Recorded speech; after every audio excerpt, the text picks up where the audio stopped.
Ela falou ali assim, ó, a pregadora não veio e vai ser com você. Oi, irmão, meu Deus do céu. Tem misericórdia, Jesus. Livro do Êxodo, segundo livro da Bíblia. Livro do Êxodo, capítulo de número 2, tema deste propósito: mães de joelhos, filhos de pé, ou mulheres de joelho e a casa de pé. Que tem muitas mulheres que às vezes não têm filho ainda, mas está de joelho e a sua casa está de pé para a glória de Deus. No livro do Êxodo, capítulo 2, a epígrafe do texto diz: o nascimento de Moisés. Do verso 1 ao verso 10, que é o tema desse propósito, nós iremos fazer a leitura. E foi-se um varão da casa de Levi, e casou com uma filha de Levi. E a mulher concebeu, e teve um filho. E vendo que ele era formoso, escondeu 3 meses. Não podendo, porém, mais escondê-lo, tomou uma arca de junco e o betumou com betume. E pondo nela o menino, o pôs junto à borda do rio. A sua irmã pôs-se de longe para saber o que lhe havia de acontecer. E a filha de Faraó desceu a lavar-se no rio, e as suas donzelas passeavam pela borda do rio. E ela viu a arca no meio dos juncos, e enviou a sua criada e a tomou. E abrindo-a, viu ao menino, e eis que o menino chorava.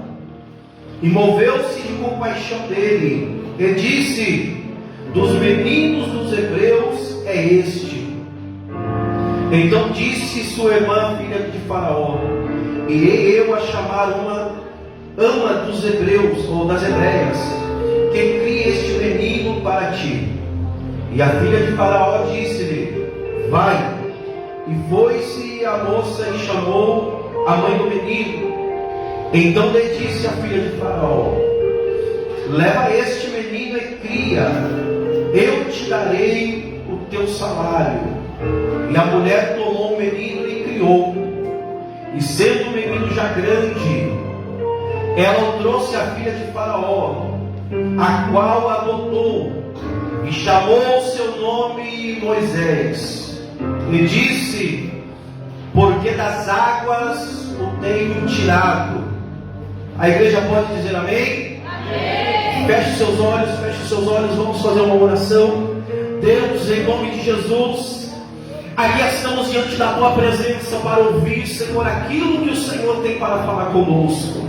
Pai querido, nós te pedimos nesta hora, Senhor, que todo impedimento, Senhor, que tem trabalhado para tentar nos fazer, Senhor, está desapercebido. Todo pensamento contrário, Senhor, pensamento duvidoso, pensamento, meu Pai querido, que às vezes não está num culto como esse, mas está nas coisas que deixaram nas suas casas. Que nesta noite o Senhor venha repreender, Senhor. Que nesta noite o Senhor venha tirar todo o impedimento. Que nesta noite o Senhor tome a nossa mente, Senhor, para que nós possamos estar, Senhor, submisso à tua vontade. Senhor, pega cativa a nossa mente, toma cativo o nosso coração. Nós estamos aqui para ouvir a tua palavra, até porque a fé vem pelo ouvir, e o ouvir da tua palavra. E nesta noite tem uma igreja sedenta para ouvir a tua palavra. Fala conosco em nome de Jesus, e as palmas louve ao Senhor.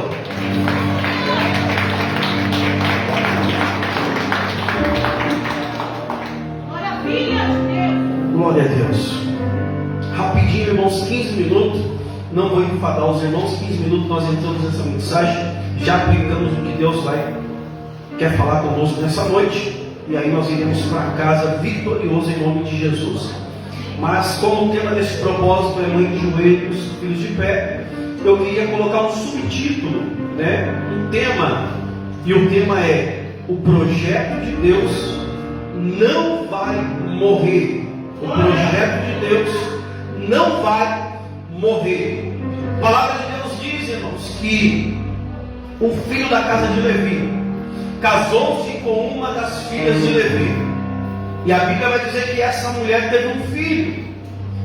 E agora nós nos deparamos com uma situação meio complicada, porque a Bíblia está mostrando para nós que tem alguém que está vivendo uma situação difícil, está no meio de um cenário totalmente complicado. Tem alguém que está vivendo uma situação de opressão, de medo, mas mesmo assim esta pessoa, ela tem a capacidade, ela tem a liberdade e a escolha de querer gerar alguma coisa, irmãos, no meio de uma situação contrária ou não. Esse casal que nós fizemos leitura, os pais de Moisés, eles estão vivendo debaixo de uma ordem que qualquer mulher que gerasse um filho, o filho iria morrer. E todos nós sabemos que filho fala de sonho. Filho fala de sonho. Então alguém está dizendo para essa família: vocês estão vivendo no Egito, e no Egito o decreto é esse: não pode sonhar, não pode ter expectativa de vida, não pode pensar em crescer, não pode romper. E aqui eu olho para o parente para poder aplicar algo com a igreja. O mundo às vezes começa a liberar voz ao nosso ouvido dizendo: você não tem capacidade para gerar, você não tem capacidade para crescer, você não tem condições de romper. É o mundo dizendo para nós: não sonha, não projeta, fica vivendo essa vida que você está vivendo, uma vida miserável. Continua vivendo essa vida de dependência, essa vida de opressão. Mas alguém vai nos ensinar, irmãos, que quando você serve um Deus que manda no céu, na terra e debaixo da terra, o mundo pode dizer assim: não sonha, mas Deus libera uma palavra do alto para nós essa noite dizendo: ainda é tempo de sonhar. O mundo está dizendo: não vai conseguir. Deus está dizendo para nós: nenhuma ferramenta preparada contra a igreja vale na bênção, irá prosperar. O mundo está dizendo: você não vai gerar. Deus está dizendo: vai gerar sim. Eu estou abrindo madre dessa noite, eu estou liberando palavra dessa noite. Até quem não era para gerar vai ser mãe de filhos. Quem pode aplaudir Jesus por isso? Enquanto o mundo está dizendo assim: todos os jovens estão condenados a viver uma vida de opressão. Enquanto nós ligamos a televisão, entramos nas redes sociais, e isso, irmãos, mexeu com o meu coração essa semana, porque eu estava trabalhando, no meu trabalho tem uma televisão, e aí a gente não escuta o que está sendo falado, mas a gente vê a manchete. Aí estava dizendo lá que 80% dos jovens estão envolvidos no tráfico. 80% dos jovens estão vivendo dentro de penitenciárias. E eu olhando aquela reportagem, eu falei assim: olha como que o diabo é sujo. Porque criança ou filhos fala de sonho, e além disso fala de continuidade da sua história. Por isso que, irmãos, a melhor coisa que nós podemos deixar para os nossos filhos é um legado. É quando nós não estivermos mais aqui nessa terra, alguém nos encontrar e falar assim: ó, eu conheci o teu pai, eu conheci a tua mãe, era homem de Deus, era mulher de Deus. Não posso, pastor, deixar casa para o meu filho, mas se esforça para deixar um legado. Pastor, não posso deixar herança, mas se esforça para deixar um legado. Melhor coisa é andar com o nariz empinado, mas não por ser orgulhoso, mas porque sabe que Deus, irmãos, é quem é que está produzindo legado na sua família. Como é bom alguém olhar para nós e dizer assim:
negócio, irmão.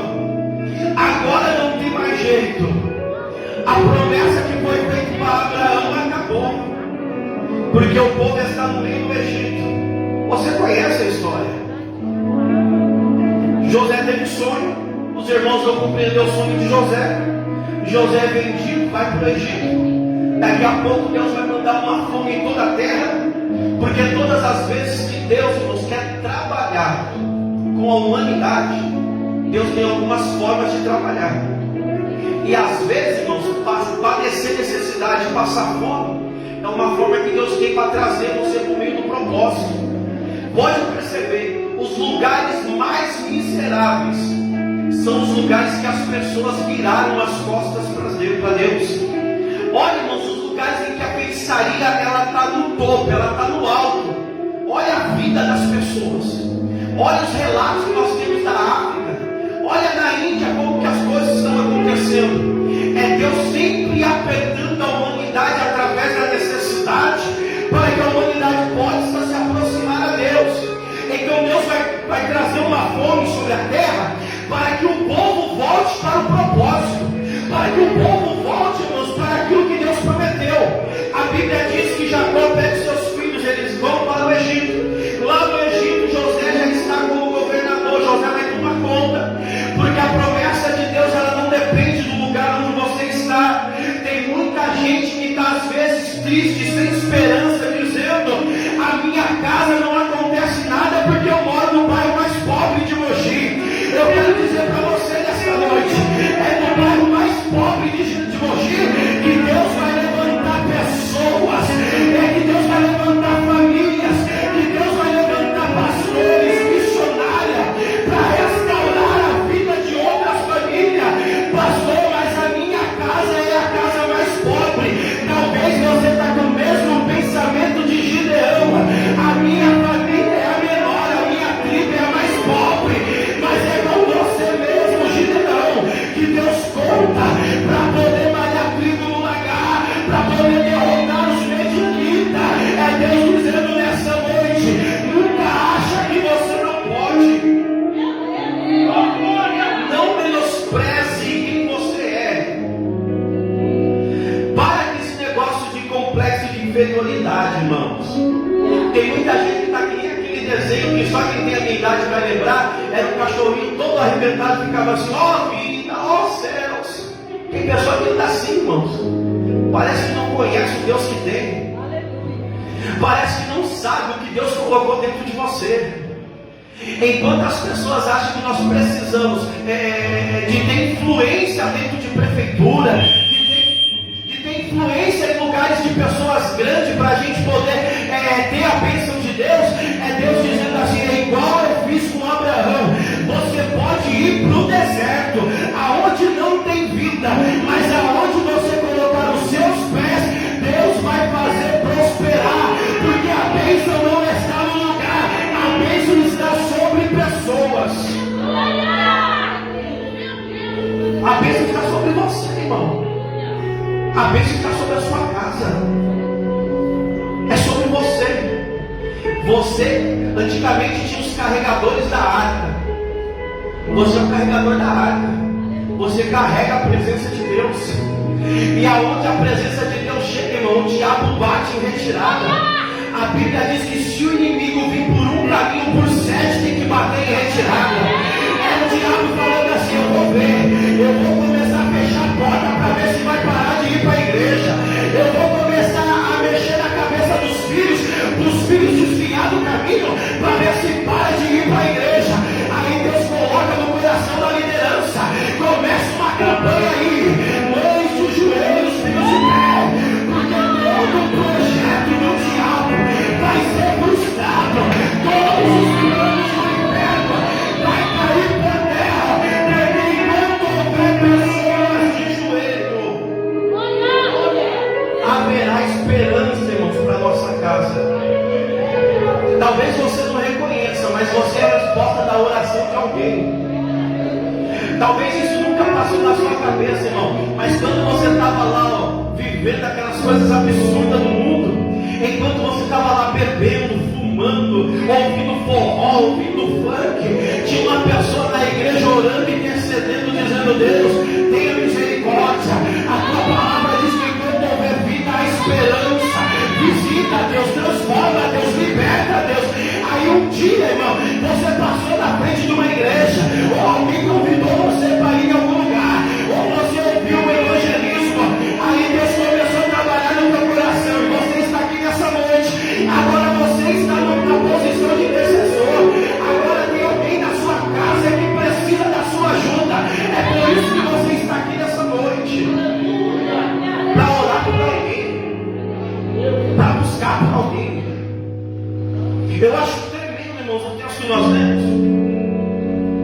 Porque o cenário todinho era de morte. Quando começou a pandemia, todo mundo estava falando assim, ó, agora é o fim da igreja. Esse negócio de crente aí, ó, acabou.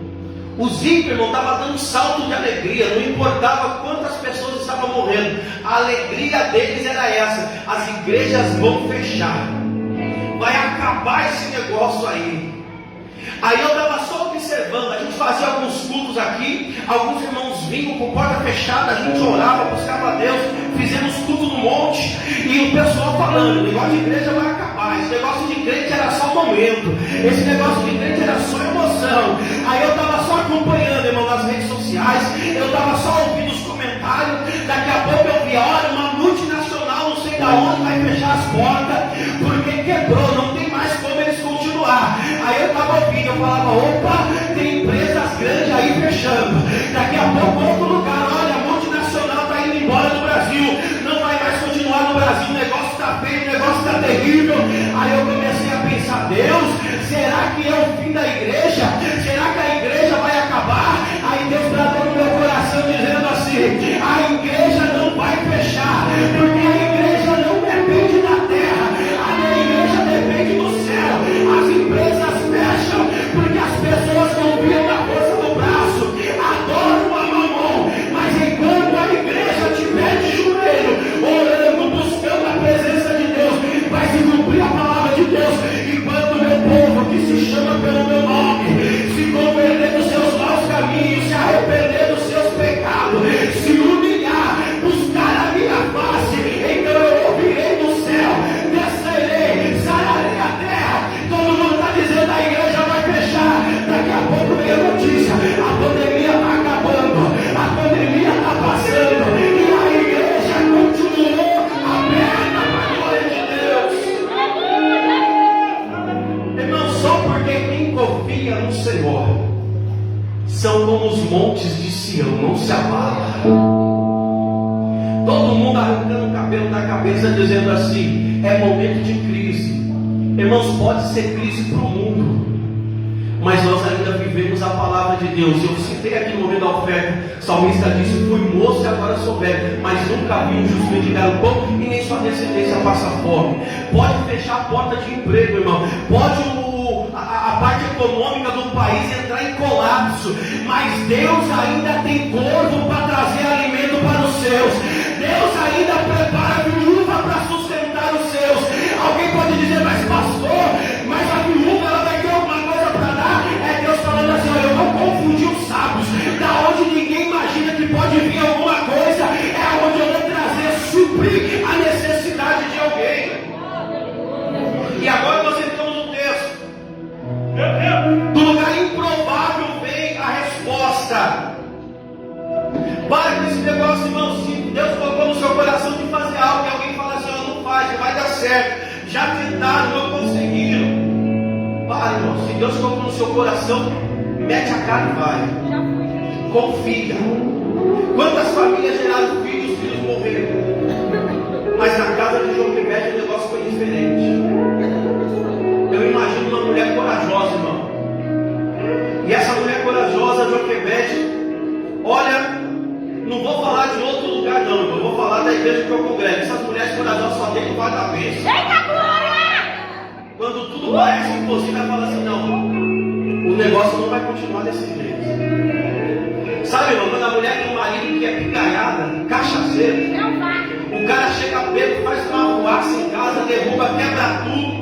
A mulher está se esforçando, fazendo comida, cuidando da casa, deixando tudo preparado para o cara, mas o cara vem e faz aquela loucura.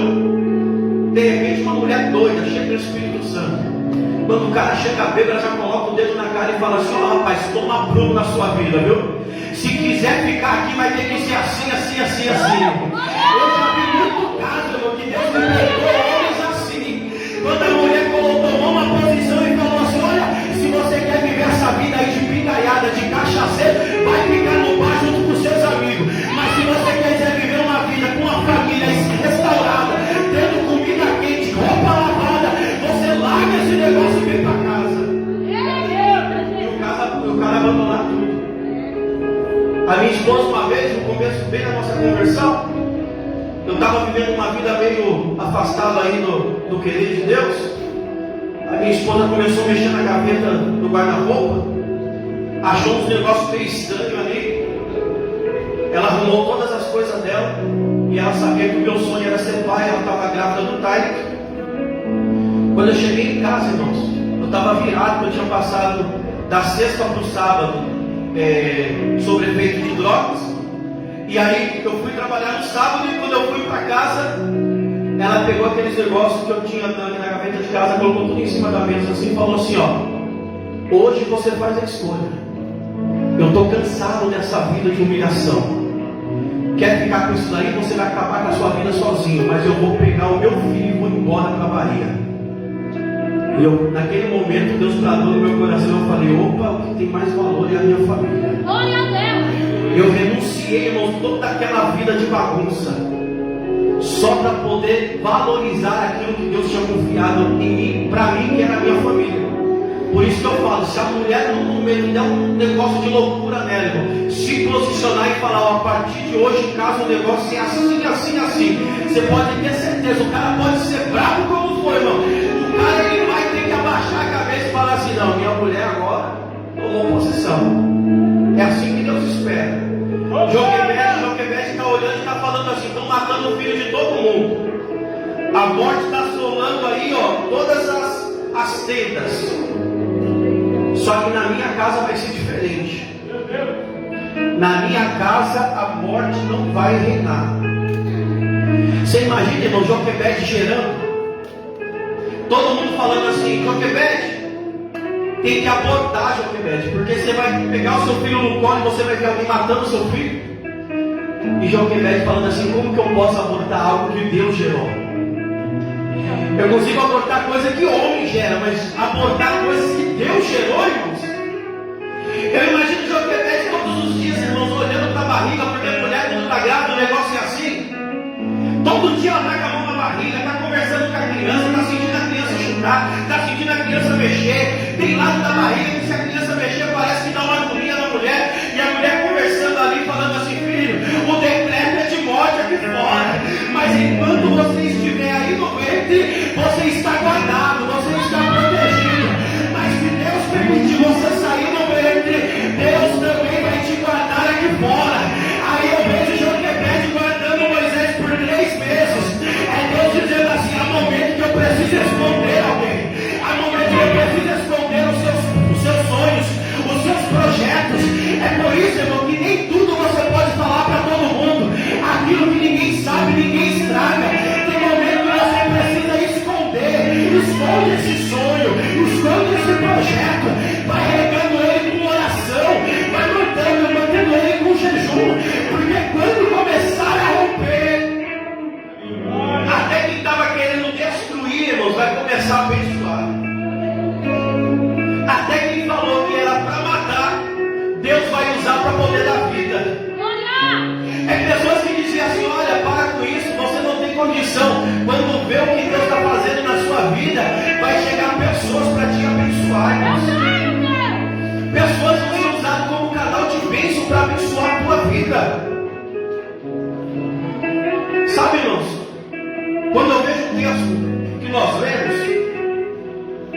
Joquebede morando numa terra que não é a terra que Deus prometeu para ela, gerando um sonho e gerando um projeto num ambiente totalmente hostil, ouvindo todo mundo falar que não vai dar certo, que não vai conseguir, que não vai prosperar.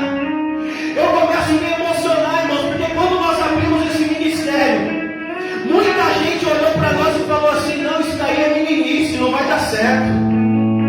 Esse negócio aí não é para vocês não. Isso daí é só coisa do momento. E Deus falou para mim e para minha esposa assim: olha, eu tenho famílias que eu vou confiar na mão de vocês. Vai chegar famílias arrebentadas, vocês vão ter que cuidar, vocês vão ter que orientar, vocês vão ter que direcionar. E nós ouvimos todo mundo falando: fecha, para com isso, aos seus filhos, cuida da sua casa, investe em outra coisa, vai para outro lugar, faz outra coisa, para com esse negócio, tem muita igreja. E Deus falando no nosso coração assim, ó, Pai, eu estou com vocês. Não olha para o impedimento, não olha para a barreira. Nessa noite, irmãos, eu uso o meu exemplo, eu uso a história de João Quebec para dizer para alguém aqui nessa noite. Talvez você nem sabe, talvez o pai de vocês poupou vocês disso. Talvez vocês nem sabiam, mas na gravidez, quando a sua mãe estava grávida de vocês, talvez, irmãos, passou por complicação, talvez viveu uma situação que os pais deles falaram assim, olha, se esse filho nascer, vocês não vão ficar em casa, vai ter que sair. Tudo parecia correr da forma contrária, mas alguém confiou naquilo que estava gerando, alguém confiou na palavra de Deus. Deus disse assim, olha, eu te gerei, eu te conheci, quando você ainda estava no ventre da sua mãe.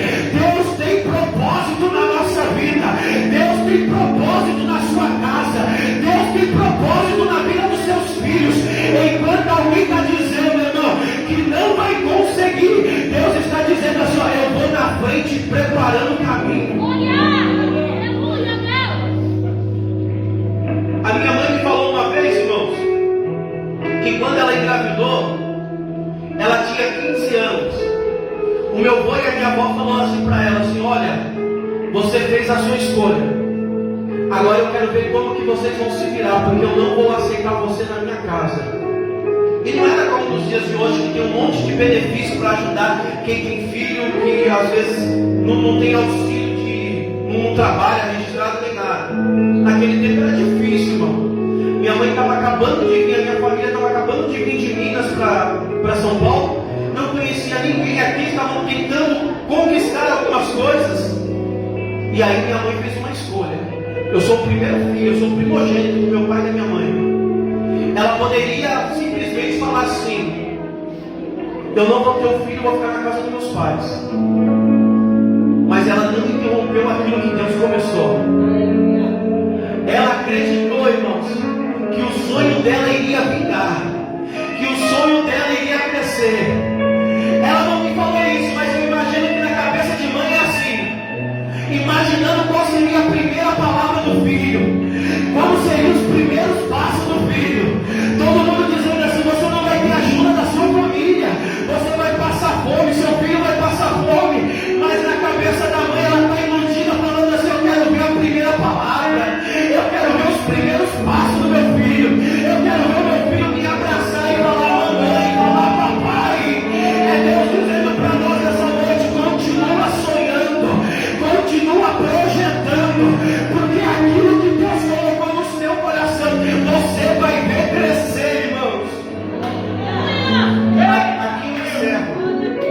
Aqui eu encerro. Joquebede gera, vive 3 meses com a criança escondida. Há um momento que nós não podemos mais esconder aquilo que nós geramos. Há um momento que nós precisamos deixar as coisas acontecerem e confiar em Deus. Joquebede vai tomar um direcionamento, vai colocar a criança dentro de uma arca feita de betume, por dentro e por fora, vai colocar no meio daquele mato que tinha na beira do rio, para que a arca não descesse para o mar. Tem pessoas que acham que simplesmente jogou a arca no rio e o rio levou. Não, ela deixou num lugar estratégico. É Deus falando assim, eu vou dar estratégia para a crente aqui nessa noite. Essa luta você não vai passar sozinho, pai.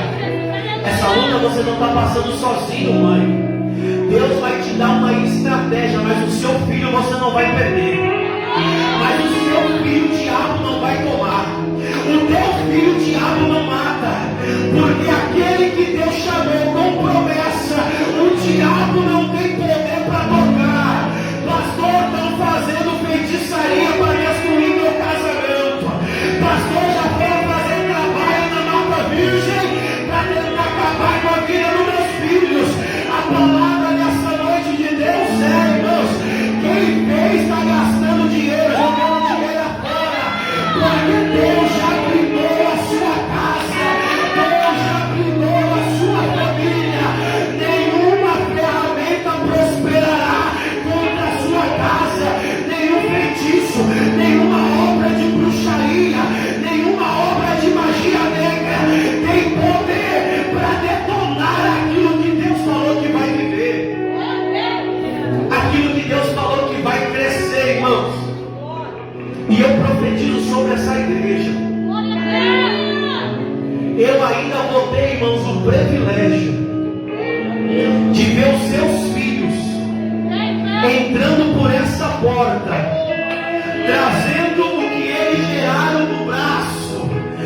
dizendo assim,